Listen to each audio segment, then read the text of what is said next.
안녕하세요.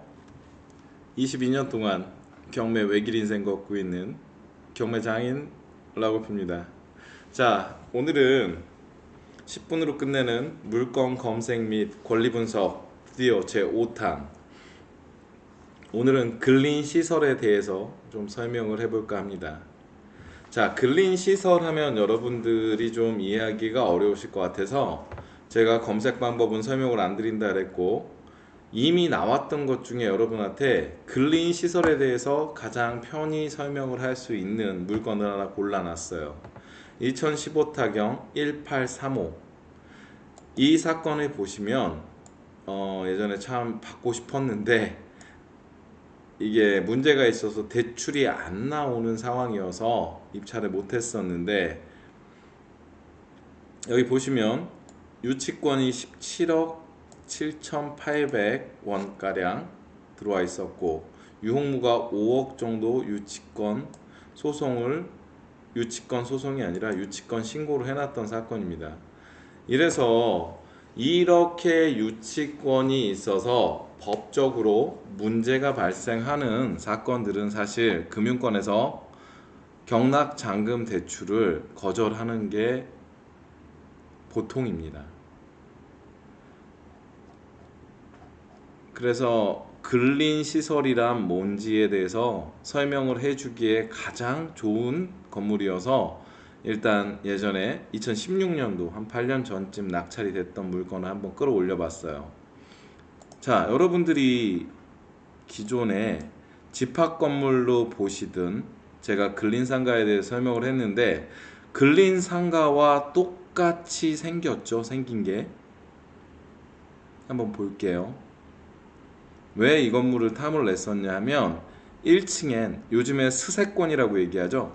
스타벅스가 들어와 있는 이 건물의 1층에는 스타벅스가 있고 아직까지도 스타벅스가 영업을 하고 있어요.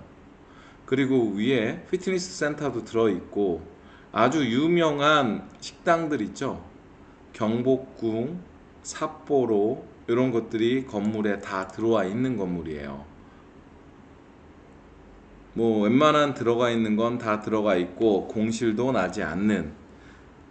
근데 이 건물은 왜 근린 시설이란 이름이 붙었을까요? 건물 등기 한번 올려볼까요? 여기는 집합 건물이 아니기 때문에 토지 등기가 따로 존재를 하고 건물 등기가 따로 존재를 합니다. 그러고 보면 건물 내역에 보면 근린 생활 시설, 이게 근린 생활 시설의 약자로 보시면 됩니다. 그래서 이거는 뭐가 다르냐? 자, 소유권 부분에 대해서 볼게요. 소유권이 한 사람 앞으로 건물이 통째로 등기가 나와 있습니다. 그럼 이거는 어느 시점부터 정해지느냐 하면, 건축 허가를 받는 당시부터 근린 시설로 정해집니다. 그래서 여기에 보시면 한 사람이 소유를 하기 위해서 구분 등기를 하지 않고 이 근린 상가와 똑같이 생긴, 여러분들이 쉽게 얘기하는 빌딩, 꼬마 빌딩은 아니죠. 이건 사이즈가 좀 나옵니다. 이런 빌딩이 처음에 건축 허가를 받고 준공을 내고 소유권 보존 등기를 할 때까지 1년의 과정 동안에 한 사람 소유로 간다는 게 다릅니다. 그래서 근린 시설과 근린 상가는 구분 등기를 해서 집합 건물로 가지고 가느냐, 지금처럼 똑같이 15층에 아주 연면적도 큰 건물을 지어도 한 사람 소유를 하고 가느냐에 따라서 근린 생활 시설과 근린 생활 상가로 나뉘게 됩니다. 이제 이해가 되셨죠? 근린 시설이 뭔지. 자, 건물이 사이즈가 커지더라도 구분 등기를 하지 않고 집합 건물 등기를 내지 않으면 이거는 근린 시설이라고 합니다. 그렇게 돼서 얘도 사실은 면적은 굉장히 크지만 수익률을 계산하는 건 근린 상가 등과 사실 다르지 않습니다. 그러면 실제로 현재 공실이 생겼는지 안 생겼는지도 층별로 확인을 다 하셔야 되는데, 실제 여기 밑에 보면 임차 보증금이 31억 8,100만 원가량 있고 월세 합계는 2,900만 원 지금 상태에서 나오고 있어요. 자, 스타벅스는 보시면 월 임료를 1,250만 원 내고 있죠. 근데 뭐 여기 있는 상가들이 보증금이 지금 전세로 되어 있는 사람들도 있고 해서, 얘는 임차 보증금을 좀 낮추고 월세에 있는 합계는 위로 올라갈 수 있는 가능성이 높습니다. 그러면 그냥 간단하게 생각을 해볼게요. 3천만 원 정도 월세가 나온다면 내가 이걸 전부 현금으로 200억에 낙찰이 됐는데 200억을 내가 다 현금으로 집어넣는다고 생각하면 3천만 원씩 받아 쓰시면 돼요.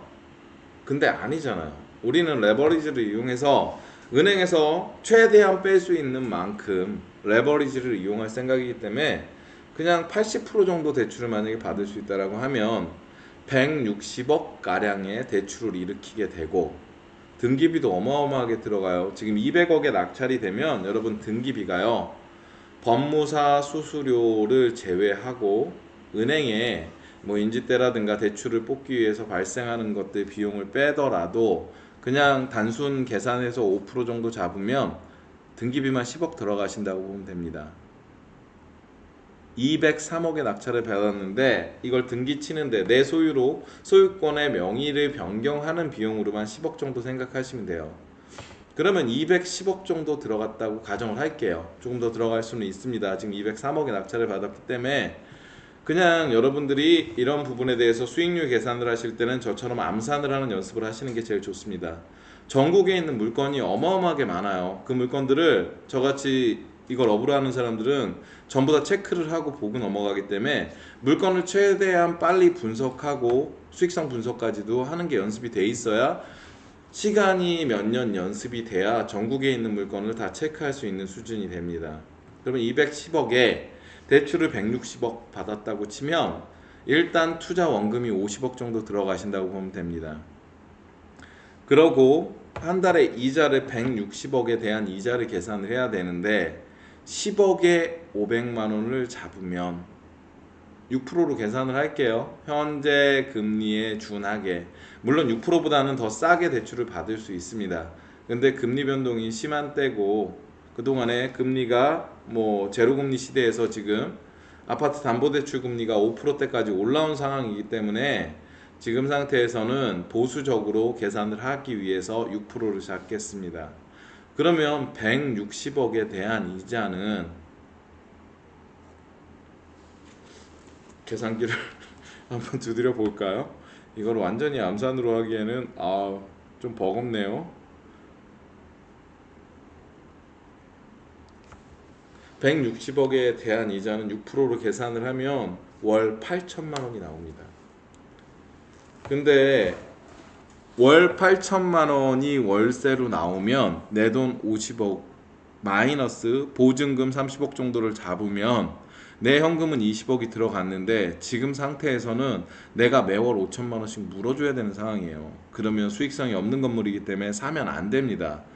근데 지금 전세로 들어가 있는 것들도 있고 이렇게 신한생명보험도 미상으로 되어서 월세가 어느 정도 나오는지에 대해서 다시 계산을 다 해줘야 돼요.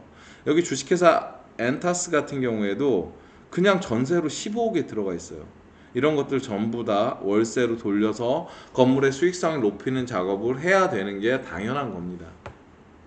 제가 볼 때 토탈해서 여러분이 이 물건을 만약에 낙찰을 받고 싶으신 분들은 이자 비용 8천만 원에 대해서 어떻게 처리를 할 것인지, 토탈 임료가 8천만 원 이상 나올 수 있는지에 대한 고민을 하셔야 됩니다.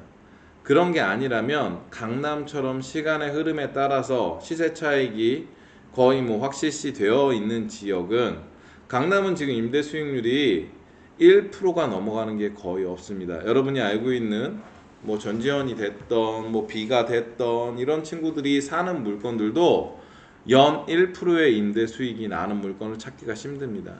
그건 두 마리의 토끼를 잡을 수 없고 결국은 매각을 해서 그로 인해 발생하는 시세 차익만 노리고 투자를 할 수밖에 없습니다. 저는 사실 그렇게 투자를 하는 사람이 아니기 때문에 그런 부분에 대해서는 여러분들이 다시 한번 고찰을 하셔야 됩니다. 그래서 근린 시설이 어떤 물건인지 개인이 소유하고 있는 빌딩이라고 생각하시면 가장 간단할 것 같고, 그로 인해서 발생할 수 있는 입찰을 하기 위한 전제 조건들, 계산하는 법, 수익률 계산 이런 것들에 대해서 한번 살펴보는 시간을 가졌습니다. 자, 그러면 오늘 여러분이 배우신 근린 시설에 대해서 한 번 더 생각해 보시고 계산기를 두드려 보시고 이런 물건이 나와서 입찰을 하실 분들은 그렇게 따라서 해 보시면 좋을 것 같습니다. 이 물건은 현재 상태에선 유치권이 있는 상태에선 대출이 안 나온다고 말씀을 드렸고, 그 부분에 대해서는 나중에 한 번 더 생각을 하셔야 되고, 여기도 신청 채권자가 유치권 부존재 확인 해소를 진행을 했었는데, 인천지방법원 2015 가합 57764 사건에 대해서도 나중에 제가 소송에 대해서 강영상을 찍을 때 이 사건 번호에 대한 결과가 어떻게 나왔는지, 판결문은 어떻게 확인을 할 수 있는지 이런 부분에 대해서 따로 설명하고 알려드리는 시간이 있을 겁니다. 자, 좋은 시간들 보내시고 다 열심히 공부하셔서 제대로 경매를 할 수 있는 가이드를 잘 잡으시기 바랍니다. 구독과 좋아요, 알림 설정은 사랑입니다.